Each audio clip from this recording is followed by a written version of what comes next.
Si Maria ay isang mapagmahal at masigasig na asawang babae kay Hermin, isang pulis na may dalawang anak na sina Pablo at Rosalinda.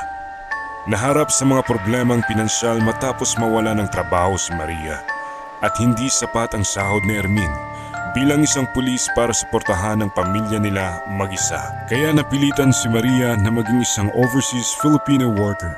Matapos malaman na nag-apply bilang OFW ang kanyang kaibigang si Emily.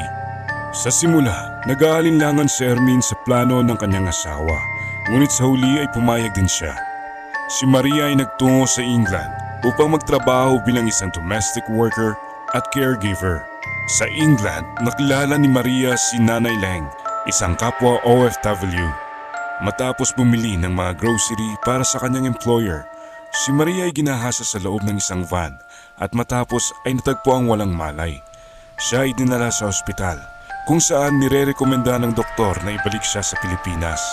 Habang nasa ospital, ipinasa ni Nanay Leng ang isang sumpa kay Maria sa pamamagitan ng pagbukas ng kanyang bibig at pagpapasok ng isang itim na bola mula sa kanyang tiyan at pumasok sa katawan ni Maria na sa huli ay magiging aswang siya.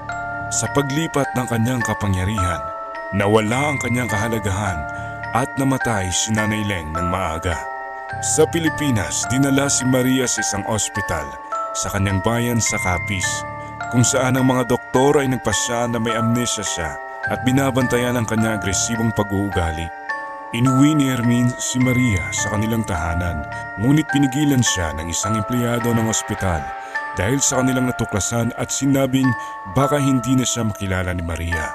Sa huli, napapayag ni Hermin ang ospital na pauwiin si Maria sa pag-aasang maaaring maibalik nito ang kanyang alaala. Sa kanilang bahay, tila normal si Maria hanggang sa bantaan niya ang kanyang mga anak ng patalim dahil sa pagtakbo. Natuklasan ni Hermin ang pangyayaring ito at sinabi ni Maria na hindi niya kontrolado ang kanyang kilos. Simula noon ay ginampanan na ni Maria ang sumpa ng aswang at isang araw pinatay niya ang kanyang mga anak at niluto ang mga ito.